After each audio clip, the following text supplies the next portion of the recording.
একটি রাত, মাত্র একটি রাত, যে রাতে আকাশ ও পৃথিবীর সমস্ত নিয়ম ভেঙে গিয়েছিল, যে রাতে একজন মানুষ এমন জায়গায় পৌঁছেছিলেন যেখানে কোনো ফেরেশতাও যেতে পারেনি, যে রাতে আল্লাহ তাআলা তাঁর প্রিয় বান্দাকে এমন কিছু দেখিয়েছিলেন যা কোনো চোখ দেখেনি, কোনো কান শোনেনি, কোনো মন কল্পনাও করতে পারেনি। কিন্তু প্রশ্ন হলো, কেন কেন আল্লাহ তাআলা এই বিশেষ রাতটি বেছে নিয়েছিলেন? কি এমন ঘটনা ঘটেছিল যার পর রাসূল সাল্লাল্লাহু আলাইহি ওয়াসাল্লামের জীবন সম্পূর্ণ বদলে গিয়েছিল? এবং সবচেয়ে বড় কথা, সেই রাতে ঊর্ধ্ব জগতে কি এমন রহস্য লুকিয়েছিল যা আজও আমাদের ঈমানকে শক্তিশালী করে তোলে? মক্কার সেই কঠিন দিনগুলো, রাসূল সাল্লাল্লাহু আলাইহি ওয়াসাল্লাম তখন গভীর দুঃখের মধ্যে দিন কাটাচ্ছেন। তাঁর প্রিয় স্ত্রী খাদিজা রাদিয়াল্লাহু তাআলা আনহা মাত্র কিছুদিন আগেই ইন্তেকাল করেছেন। চাচা আবু তালিবও চলে গেছেন, যিনি ছিলেন তাঁর একমাত্র ভরসা, একমাত্র আশ্রয়। চারিদিকে শুধু অন্ধকার। কাফেররা আরও বেশি নির্যাতন শুরু করেছে। তায়েফে গিয়ে যখন ইসলামের দাওয়াত দিলেন, সেখানকার মানুষেরা তাকে পাথর মেরে রক্তাক্ত করে দিল। রক্তে ভিজে গেল তাঁর পবিত্র শরীর, জুতা রক্তে ভরে গেল। এমন সময় যখন মনে হচ্ছিল পৃথিবীতে আর কোনো আশা নেই, আল্লাহ তাআলা তাঁর প্রিয় নবীকে ডাকলেন এমন এক সফরে যা পৃথিবীর ইতিহাসে আর কখনো হয়নি। রাতের নিস্তব্ধতা। রাসূল সাল্লাল্লাহু আলাইহি ওয়াসাল্লাম তখন কাবা শরীফের কাছে হাতিমে ঘুমিয়েছিলেন। হঠাৎ জিব্রাইল আলাইহিসসালাম এসে তাকে জাগালেন। কিন্তু এবার জিব্রাইল আলাইহিসসালামের সাথে ছিল এক অদ্ভুত বাহন। এর নাম বোরাক। এমন এক সৃষ্টি যা ঘোড়ার চেয়ে ছোট কিন্তু গাধার চেয়ে বড়, যার গায়ের রং ধবধবে সাদা, যার গতি এতটাই দ্রুত যে চোখের পলকে মাইলের পর মাইল অতিক্রম করে ফেলে। যেখানে তার দৃষ্টি শেষ হয় সেখানেই তার পা পড়ে। রাসূল সাল্লাল্লাহু আলাইহি ওয়াসাল্লাম বোরাকে চড়ে বসলেন এবং শুরু হলো সেই মহাযাত্রা। মক্কা থেকে জেরুজালেম, সেই মসজিদুল আকসা যেখানে হাজারো নবী রাসূল নামাজ পড়েছেন, যেটি মুসলমানদের প্রথম কিবলা ছিল। কিন্তু জানেন কি, মসজিদুল আকসায় পৌঁছে কি হয়েছিল? যখন রাসূলুল্লাহ সাল্লাল্লাহু আলাইহি ওয়াসাল্লাম সেখানে নামাজ পড়লেন, তখন কারা তার পেছনে দাঁড়িয়েছিলেন? আদম আলাইহিসসালাম থেকে শুরু করে ঈসা আলাইহিসসালাম পর্যন্ত সমস্ত নবী রাসূলগণ। হ্যাঁ, আপনি ঠিকই শুনছেন। হযরত ইব্রাহিম আলাইহিসসালাম, মুসা আলাইহিসসালাম, ঈসা আলাইহিসসালাম সবাই সেই নামাজে রাসূল সাল্লাল্লাহু আলাইহি ওয়াসাল্লামের পেছনে দাঁড়িয়েছিলেন। কল্পনা করুন সেই দৃশ্য। সমস্ত নবীদের ইমাম হলেন মুহাম্মদ সাল্লাল্লাহু আলাইহি ওয়াসাল্লাম। এর মানে কি? এর মানে হলো আল্লাহ তাআলা ঘোষণা করে দিলেন যে মুহাম্মদ সাল্লাল্লাহু আলাইহি ওয়াসাল্লাম হলেন সর্বশেষ এবং সর্বশ্রেষ্ঠ নবী। তিনি হলেন সমস্ত নবীদের নেতা। কিন্তু এটি তো শুধু শুরু ছিল। এরপর শুরু হলো আসল মিরাজ, আকাশের দিকে যাত্রা। জিব্রাইল আলাইহিসসালাম বললেন, ইয়া রাসূলুল্লাহ, এবার আমরা যাব সেই জায়গায় যেখানে কোনো মানুষ কখনো যায়নি। মসজিদুল আকসা থেকে একটি সিঁড়ি নেমে এলো, এর নাম মিরাজ। সেই সিঁড়ি দিয়েই শুরু হলো ঊর্ধ্বগমন প্রথম আকাশের দিকে। কিন্তু প্রথম আকাশে পৌঁছে দরজায় কড়া নাড়লেন জিব্রাইল আলাইহিসসালাম। ভেতর থেকে প্রশ্ন এলো, কে? জিব্রাইল আলাইহিসসালাম বললেন, আমি জিব্রাইল। ওপার থেকে প্রশ্ন আসলো, তোমার সাথে কে? জিব্রাইল আলাইহিসসালাম বললেন, মুহাম্মদ সাল্লাল্লাহু আলাইহি ওয়াসাল্লাম। আবার প্রশ্ন এলো, তাকে কি ডাকা হয়েছে? উত্তর হলো, হ্যাঁ। এরপর দরজা খুলে গেল। প্রথম আকাশে রাসূলুল্লাহ সাল্লাল্লাহু আলাইহি ওয়াসাল্লাম দেখলেন আদম আলাইহিসসালামকে, মানব জাতির আদি পিতা, যাকে আল্লাহ তাআলা নিজ হাতে সৃষ্টি করেছিলেন। হযরত আদম আলাইহিসসালাম রাসূলুল্লাহ সাল্লাল্লাহু আলাইহি ওয়াসাল্লামকে দেখে হাসলেন, বললেন, মারহাবা, স্বাগতম হে পুণ্যবান পুত্র এবং পুণ্যবান নবী। কিন্তু রাসূলুল্লাহ সাল্লাল্লাহু আলাইহি ওয়াসাল্লাম লক্ষ্য করলেন একটি অদ্ভুত বিষয়। হযরত আদম আলাইহিস সালাম মাঝে মাঝে ডান দিকে তাকিয়ে হাসছেন, আবার বাম দিকে তাকিয়ে কাঁদছেন। রাসূলুল্লাহ সাল্লাল্লাহু আলাইহি ওয়াসাল্লাম জিবরাইল আলাইহিস সালামকে জিজ্ঞাসা করলেন, এর কারণ কি? জিবরাইল আলাইহিস সালাম বললেন, ডান দিকে তিনি দেখছেন জান্নাতবাসী তার সন্তানদের, তাই তিনি খুশি হয়ে হাসছেন, আর বাম দিকে দেখছেন জাহান্নামবাসী সন্তানদের, তাই কাঁদছেন।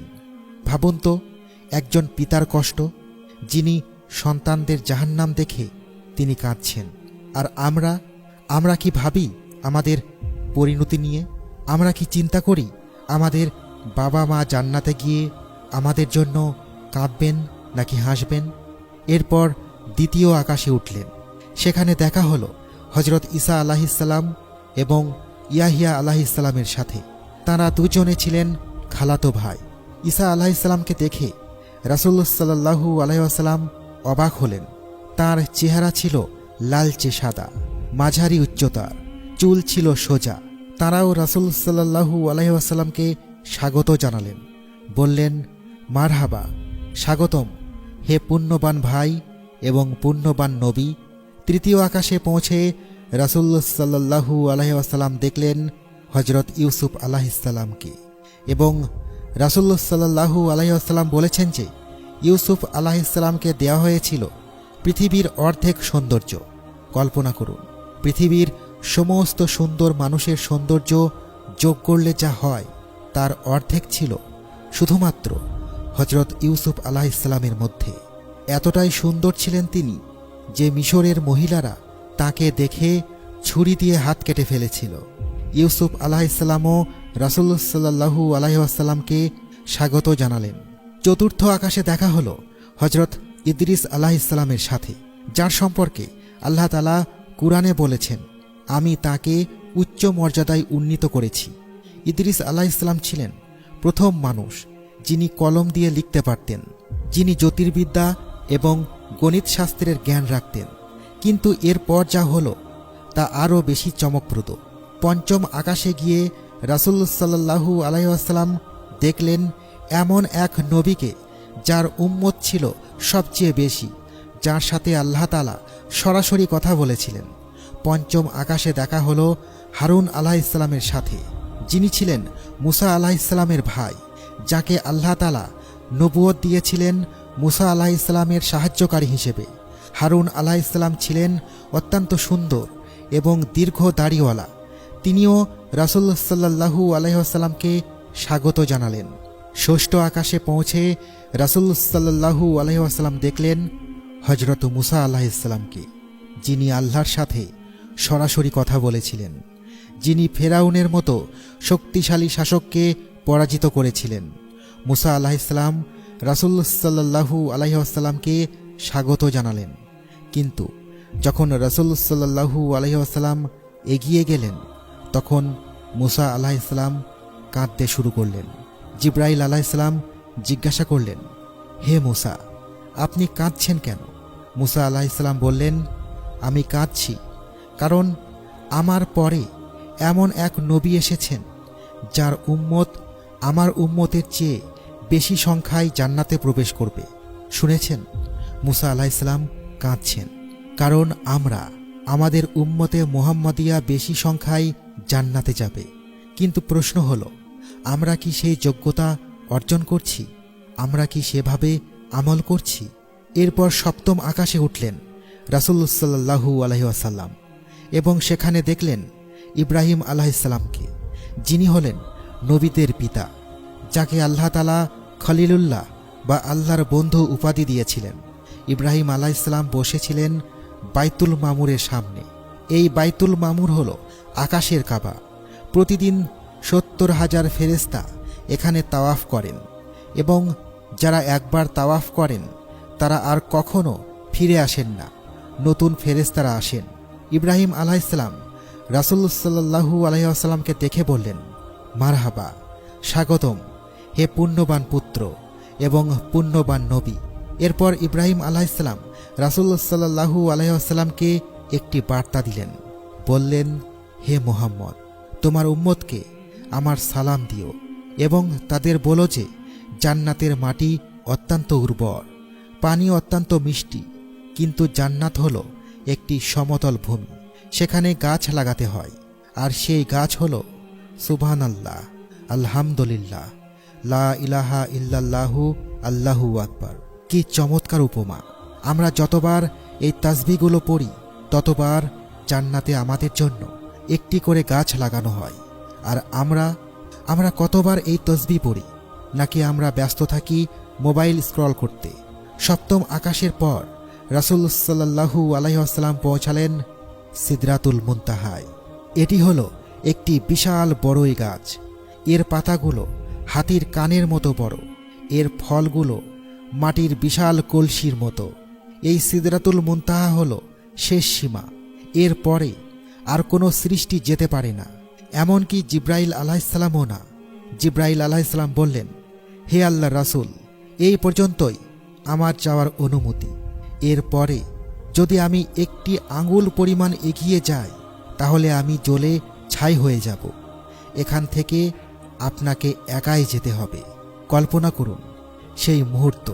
জিব্রাইল আলাইহিসসালাম, যিনি সবসময় রাসূলুল্লাহ সাল্লাল্লাহু আলাইহি ওয়াসাল্লামের সাথে ছিলেন, তিনিও এখানে থেমে গেলেন।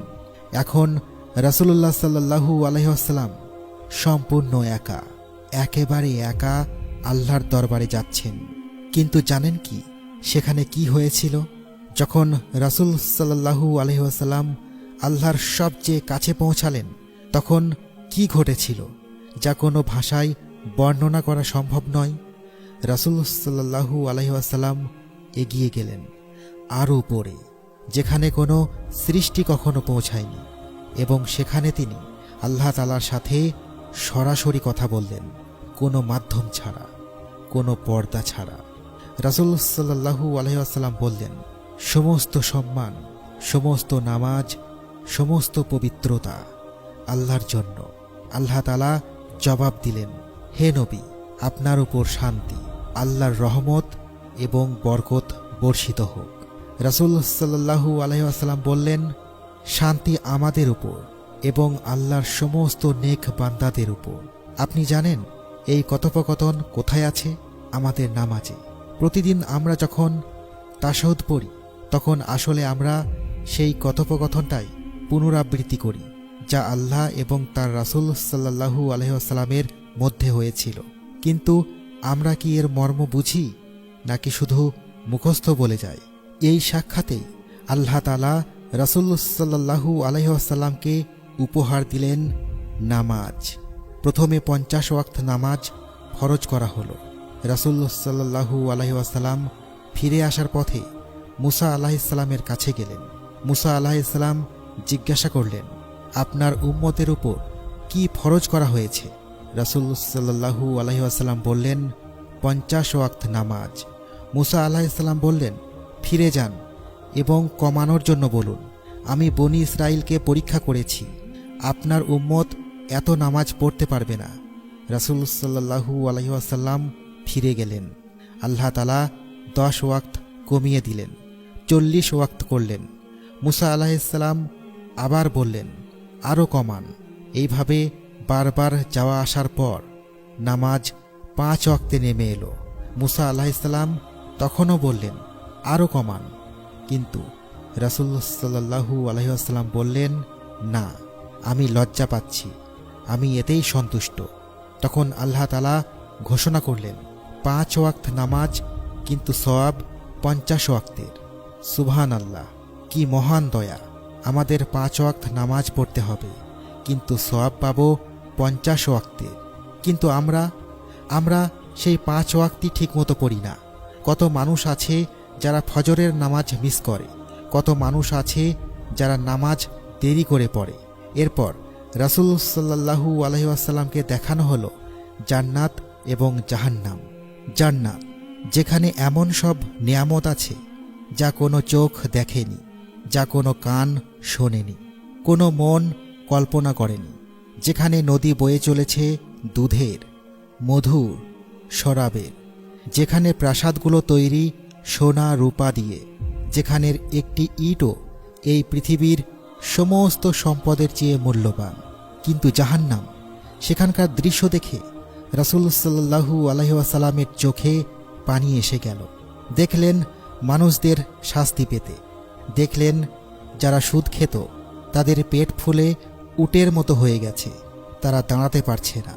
দেখলেন যারা মানুষের সম্পদ অন্যায়ভাবে খেয়েছে তাদের ঠোঁট উটের ঠোঁটের মতো লম্বা, মুখ দিয়ে আগুনের পাথর ঢুকছে।